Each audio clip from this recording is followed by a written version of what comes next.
Once her baby bump became obvious, it presented challenges in her workplace as well. Of particular concern was a schizophrenic patient who integrated her pregnancy into his delusional belief system. At times he thought he was the father of her baby, while at other times he thought he was the baby growing inside of her. Now it's time for Puppets, Pupils, and Producers, a story of mind over matter. When Cassie realized her second wedding anniversary landed on a weekend she had to work, she was thrilled. As an added bonus, she'd have her period that weekend, which, despite the irritability, cramps, and bloating, had become the most enjoyable days of her month because Rich wouldn't bother her for sex. If she was lucky, she could stretch it out to 7 sexless days. If she was even luckier, she'd be able to avoid sober sex and could have a couple glasses of wine first. In the past, she'd do anything for Rich's conditional love, but things between them were changing because Cassie was no longer an attention-deprived teenager. In fact, in the 3 years since she'd started working in the facility, she'd gotten too much attention from men and had resorted to wearing a white lab coat so they couldn't stare at her while she walked up and down the corridor. She didn't fault her incarcerated and mentally ill patients for trying to flirt with her. Instead, she'd point out the boundaries of their relationship in her friendly but stoic manner. While some of the mad patients couldn't respect her boundaries, and some of the bad patients chose not to, most of her patients accepted she was their nurse and nothing else. Her male colleagues, however, were a different story. They'd give her inappropriate compliments, ask her intimate questions, and on several occasions, the manager who oversaw staffing suggested sitting on his knee would guarantee his approval of her request for time off. Of course, she could have dealt with them by filing a complaint, but the fallout for snitching on a brother would have made the problem much worse. So she grew thicker skin, and her sarcastic sense of humor took care of the rest. As previously planned, Cassie stopped taking her birth control pills after their second anniversary and got pregnant right away. Although he was excited about becoming a father, Rich wasn't exactly excited about Cassie becoming a mother because it meant her lean body would change. For the same reason, he didn't complain about her still smoking while pregnant because she ate less. Cassie, however, was disgusted with herself and ashamed that she failed every time she tried to give the habit up. She soothed her guilt and shame with the excuses that it lowered her stress level, that her mother and aunt smoked when they were pregnant, and that she worked in an environment where the majority of staff and patients smoked wherever and whenever they wanted to. Other than some morning sickness and painful leg cramps, the pregnancy was unremarkable. Cassie was gaining the right amount of weight, and the fetus was growing at a perfect rate. But Rich didn't see it that way and kept asking if her belly was supposed to be so big already.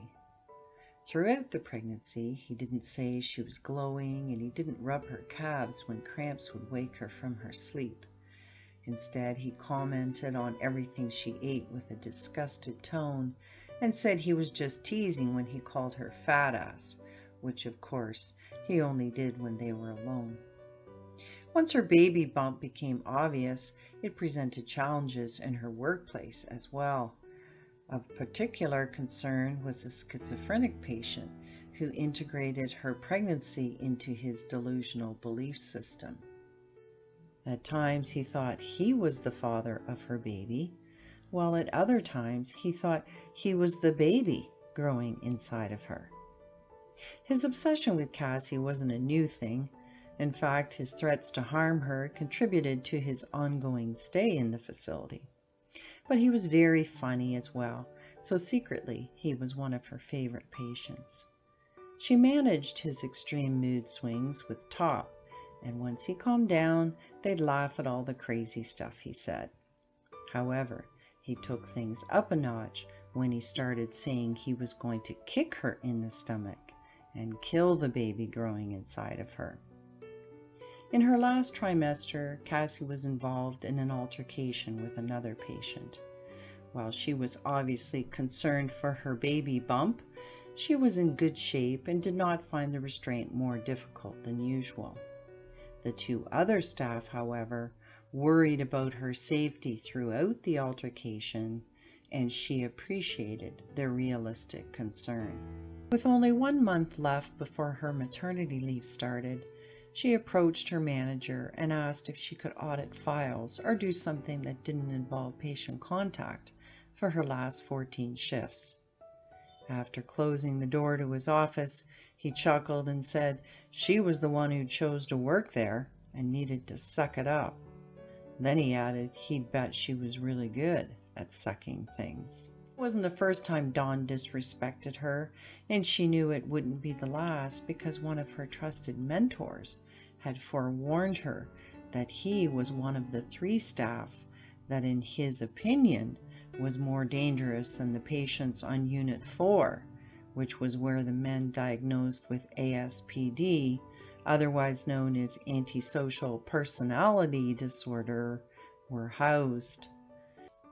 Initially hired as an assistant when he graduated from high school, Don cheated his way through the nursing program, which was fully funded by taxpayers, and rose in the ranks by failing upwards.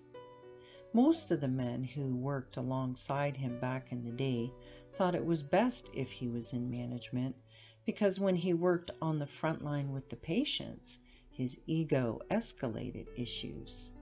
Then, once the fight was on, he'd lose his temper and would even turn on his colleagues when they tried to protect him by tapping him out of the restraint and taking over. Expecting to fail upwards again, he was sure he'd assume the position of warden when his father retired. But his plan was kiboshed when his father died unexpectedly and a legitimate competition was held. Don, of course, couldn't pretend his way through the difficult interview and lost the competition to a snake from the provincial government. But all was not lost for poor Don, who simply revised his nepotistic promotion plan by marrying the snake's only sister.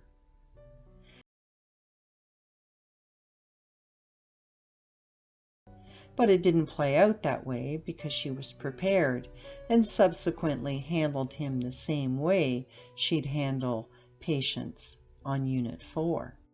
And just as she'd document the indiscretions and accusations of the ASPD patients on their chart, she wrote every unprofessional thing Dawn said and did in a little black book she kept at home. The next day she arrived for her shift and found a centerfold of a pregnant woman taped to her locker.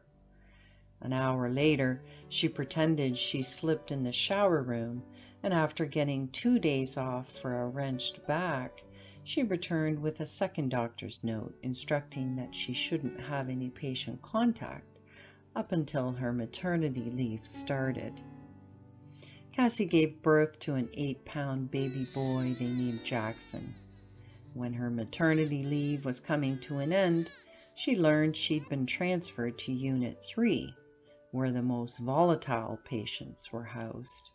She suspected Dawn was behind it, but she had no recourse, so she accepted it was her turn to do a tour of duty there.